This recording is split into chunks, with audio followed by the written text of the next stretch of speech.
Good morning, good evening, good afternoon. Thank you for joining Get Up Right Morning Drive Devotional. I don't know when you'll see this. You'll see it live or you'll see it later. But I want to, this one's going to be an informational message. I'm one of my meetings, my first meeting of several today. I'm going to go see my life insurance guy to flip some policies from my policies from term to hold. They get ready to expire. And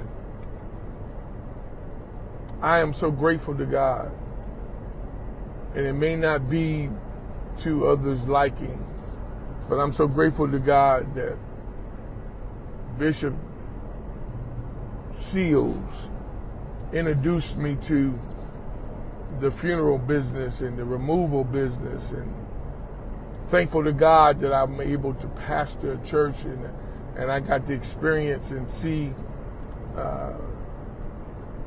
up front what it takes to have funerals.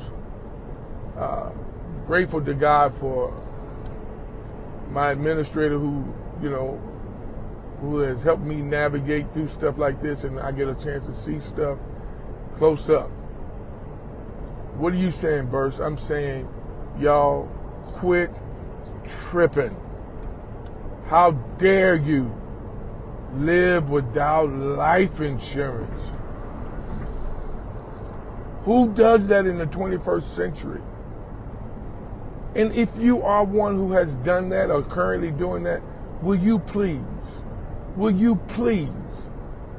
don't do your family like that. Don't do them like that.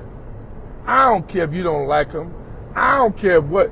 Don't do your children like that. Don't do them like that. You can. Do you know you can get? See, and I'm going to specifically watch this. Once it's my producers put this out there, I'm going to see how many of you share this. See, because we have grown up in an environment that we didn't talk about. Watch this. Some of us, retirements. We didn't talk about keeping your credit clean. They did tell us stay out of trouble, don't go to jail. They didn't talk. They did tell us about our company that we keep, but nobody talked about death and preparations for death. Probate courts are filthy rich because probate lawyers are filthy rich because people didn't take care of their business. Y'all don't do that. Don't do that. Please don't do that. All right. Pastors and leaders, think about all your leaders in your church. I mean, key people. I mean, I'm talking about that not usher president. I'm talking about executive board team members. I'm talking about people who are helping you move ministry, move vision. I'm talking about people who are key people. Man, listen. Think about putting policies on them. They're helping you move ministry. They're helping you move money and facilitate money. Because watch this. When that person's gone, that's one less person you have to help you move ministry. You're going to have a hiccup. Because now you got to find somebody you can trust. You got to get somebody who's not a big mouth and talking all church business over coffee and tea. Man, you'll be affected. I wish the stuff that that's coming back to my memory now, or back to my remembrance now, wish I wouldn't have let people discourage me so I wasn't discouraged so easily by people. Because if that weren't the case, I would be sitting as a pastor of a church that doesn't have a mortgage. And I would be leaving the church in the hands of a pastor who can move the vision even so much easier because he won't have a mortgage. But I let people discourage me. I'm here today to tell you, don't fall for that, pastor. You can get policies without medical examinations. the max you can get is $30,000. So if you've got 5 people that are seasoned, and God forbid those 5 people, they ain't even got to be seasonal.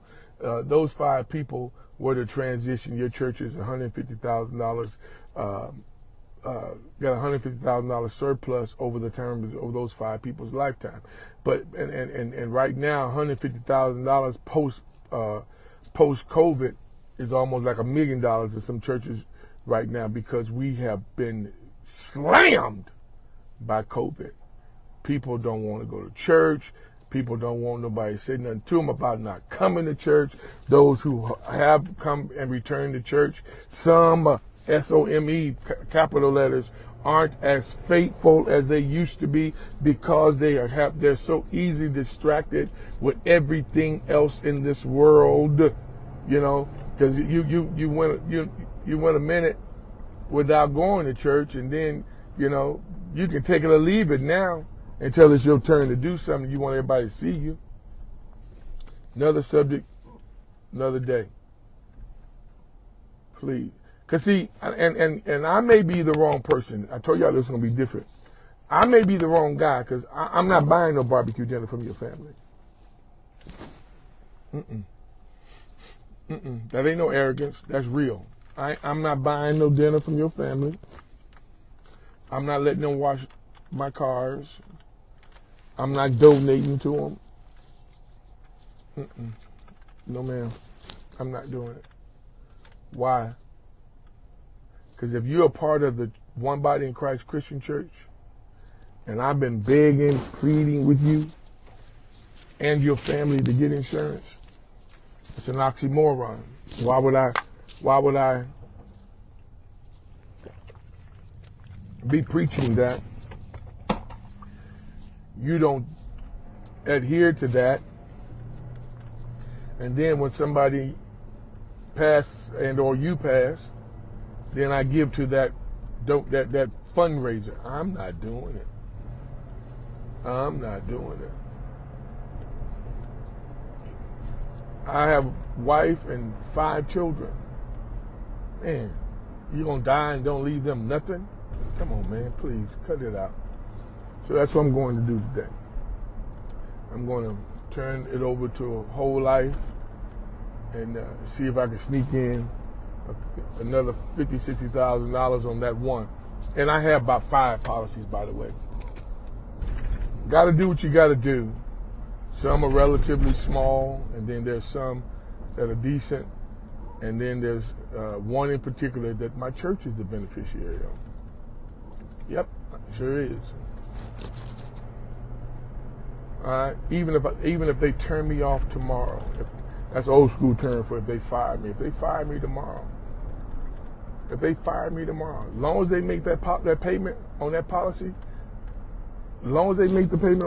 I could be gone. I could be very much alive and no longer their pastor, and they continue to make that payment.